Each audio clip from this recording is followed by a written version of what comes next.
Hello and welcome to the Monroe Method Clancast. I'm Jason Monroe. This is episode 103. So I'm still in the car recording this second episode. It's now getting very dark. This video is probably not going to be useful for YouTube, but we'll see what happens. So what we're going to talk about in this one. I was just going through my notes in my phone where I jot down random thoughts that come into my head, and I've written in there a question: is insert food fattening? So let's talk about that. Again, I suppose this is kind of similar to last episodes in the sense that we're talking about beliefs, where people believe there are such things as fattening foods. There is, of course, no such thing as a fattening food because individual foods do not make you fat. I don't like using that term. I used to throw that term around willy-nilly, and as time goes on, and you realize how sensitive a topic it is, I don't like it when people call themselves fat. My sons get a very sharp row if they use the word fat. But I think that's just a me thing. I think I'm overly sensitive to it just because I know how much body fat, just how much pain and mental anguish it puts people under. Anyway. So fattening foods, right? There is no such thing as a fattening food. The only way to gain body fat is to consume more calories than your body needs. Now, it is unlikely this would ever happen, but if someone were to eat so much fruit, so let's say the majority of women that I work with, their calorie burns, especially the inactive ones, their calorie burns range from 1,700 calories up to about 1,900 calories, right? That's how many calories they need in a day. The ladies I work with who have more weight to lose or carrying higher levels of weight, they might be burning 2,000, sometimes up to 2,003. The ones that exercise, maybe up to 2,500, but that's the kind of general range. So let's say one of the less active people is burning 1,800 calories a day. Now, it is highly unlikely. I mean, it's not likely at all. This would never happen. But if that person was to eat 2,000 calories of fruit and vegetables, they would gain weight. Now, that might sound ridiculous to some of you, the very idea that you could eat fruit and vegetables and gain weight, because fruit's healthy, isn't it? Yes, it is healthy. It's full of nutrients. It's got fiber. It's wonderful, as is vegetables, as are vegetables. But just because something's healthy doesn't mean that it makes you immune from weight gain. I work with so many people. We spoke about this in an episode recently about dietary fat. I work with so many people who are consuming massive amounts of fat. And when we get to day 7 and we set up their nutrition, I'm analyzing their 2 days of tracking, and I'm taking a look at the 2 days and saying, okay, so over these 2 days, your protein's quite low, your fiber quite low, and you're eating a massive amount of fat. You're eating 2,000 calories a day, and you're getting 1,000 of those calories just from your fat intake. You've got a 50% fat intake. Anything over 30% is considered a high-fat diet. And they'll say, oh, but it's salmon and it's avocado and it's nuts and it's this. It's all healthy fats. I'm like, okay, so you're eating all these healthy foods. I don't say this, but just to get the point across, you're eating all these healthy foods. Explain to me why you're gaining weight then. You're not gaining weight because you're eating salmon and because you're eating nuts and because you're eating avocado and eggs. You're gaining weight because, yes, those are some of the foods that you're eating, but you're also eating other foods on top of that. And the total number of calories involved in that process is more than your body needs. That's why you're gaining weight. Individual foods are not fattening. If you ate nothing but chocolate, nothing but chocolate for your breakfast, lunch, and dinner, and that had you consuming 3,000 calories, then the chocolate would be responsible for your weight gain, but it would be because the chocolate contains thousands of calories and you only need 2,000 of those calories. That doesn't make chocolate fattening, it makes your choices fattening. I don't like talking like this. I didn't really think this through before I started speaking. Fattening choices, that is a horrible way to speak. I hope I'm not offending anyone by this, because I would be offended if I heard this. But like I said, I do think I'm overly sensitive to the word fat. I mean, fattening, I suppose fattening means to create fat gain. Okay, I can get around it by saying that, all right? So I don't mind saying the word fattening now, because it means to increase one's body fat. I've just decided, right? So I'm not using it in a derogatory term. That helps me be at peace with it. Do you know, I had a chat with my business coach about this recently, and one of my biggest challenges is talking like the people that I'm trying to help. So when I'm on social media, in podcasts, in Instagram Reels, I don't talk like the people I'm trying to help. I don't say things like on track, off track, or on plan, off plan, because I know how unhelpful those are. I don't talk about healthy or unhealthy. I don't talk about good and bad. And yet, that's the language that the people I'm trying to help talk. And I'm terrible at talking their language. But anyway, so there are no fattening foods, but there are absolutely fattening combinations of food, and there are fattening choices. So, I mean, let me give you an example, right? You might call a takeaway fattening. You might call a Domino's pizza fattening, and for good reason. They often contain thousands of calories. A Domino's pizza, like a large Domino's pizza, easily 4,000 or 5,000 calories. Easy.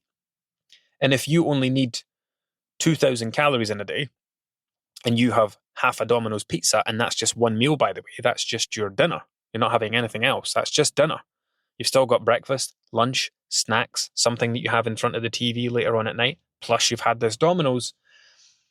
It's not the Domino's that's the fattening thing. It's the combination of choices that led you to consume a total number of calories that far exceeded your body's needs.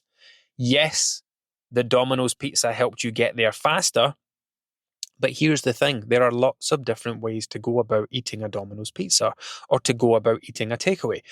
If I do this again and go back to my 20s, part of the reason that I was overweight back then was I used to eat Goodfellas deep pan pizzas like they were going out of fashion. Like, I would come home from work, put the oven on, Goodfellas deep pan pizza straight in the oven, and it was something like 1,200 calories.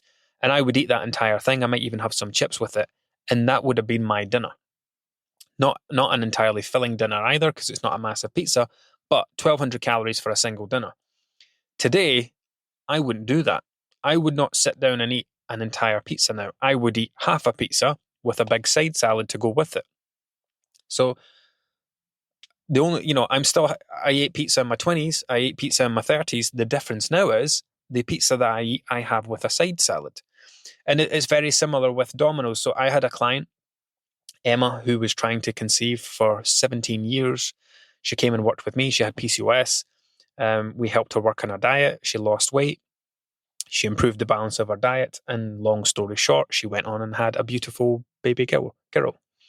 But one of the things that she changed, so she still has takeaways, she still has Domino's, but what she does now, and this was something she used to always share on her social media, like back when she was in the group and losing weight and stuff, they would order Domino's, but she would order, I can't remember the calories involved, but Domino's did something, it wasn't an individual, but I think it was called a personal pizza. And it was a very small, I want to say 6-inch pizza, perhaps 7, perhaps 8. Anyway, it was a very small pizza. And it would come in a very small, the box that the sides usually come in from Domino's. It would come in a very small box. She would get a big bowl. She would make a big side salad. She would get the pizza delivered, and she would dump that pizza on top of said salad. And now she was having, in the past, she was having Domino's every week and gaining weight. Now she's having Domino's every week and losing weight. So this is a great example. Is Domino's fattening? Well, if that particular food was fattening, how is it that it can lead to weight gain in one person, but it can lead to weight gain in another person? It's because it's not the food. It's the choices, it's the combination, it's the way that the person puts the foods together.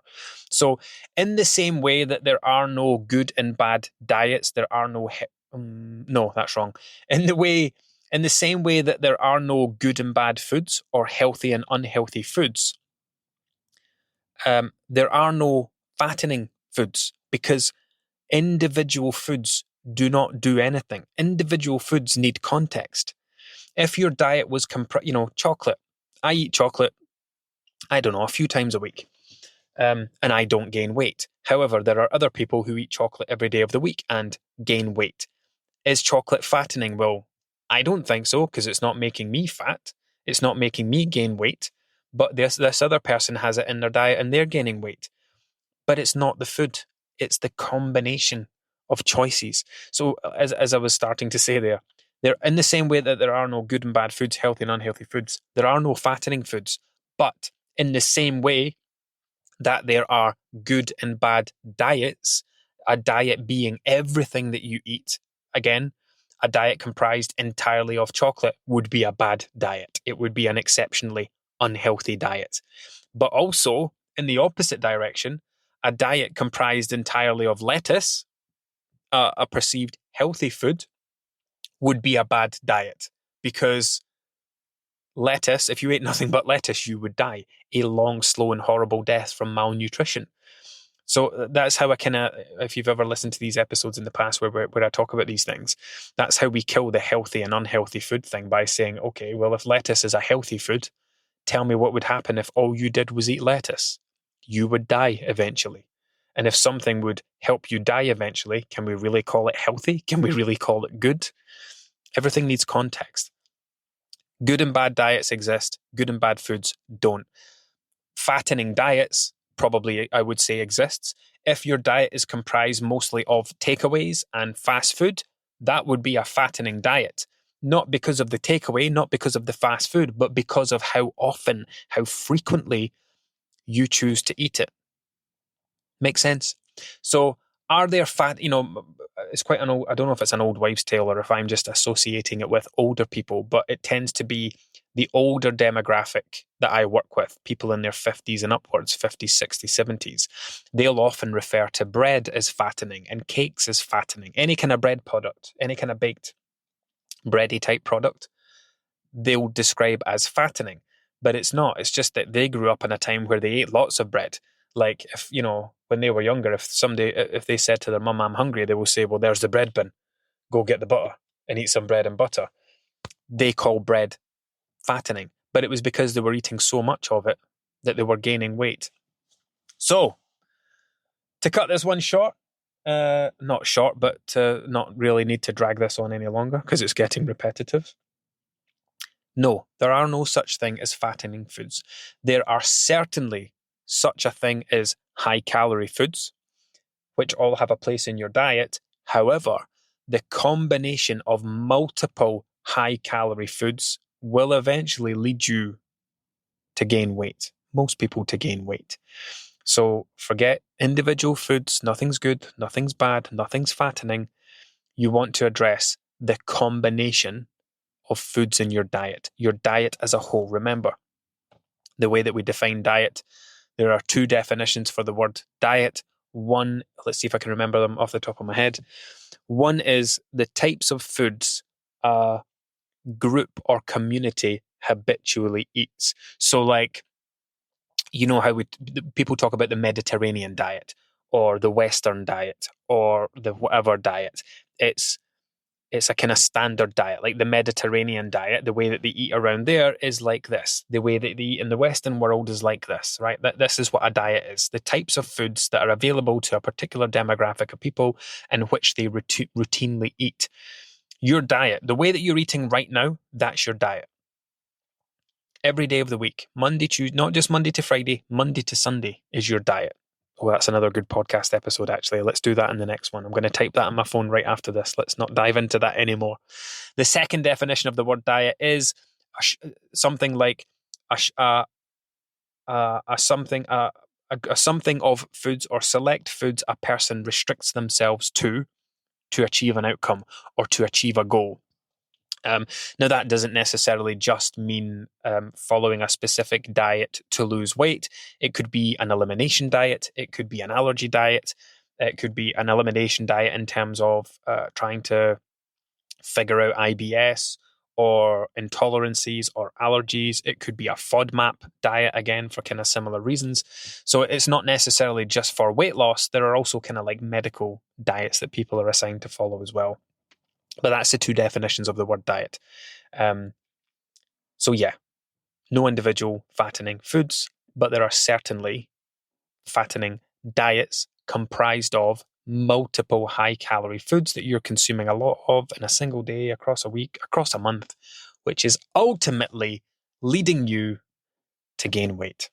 Right, I am going to go and collect my son from football. Until next time. And next time we're going to talk about your diet is not just what you do Monday to Friday. That'll be a good one, a really good one, promise.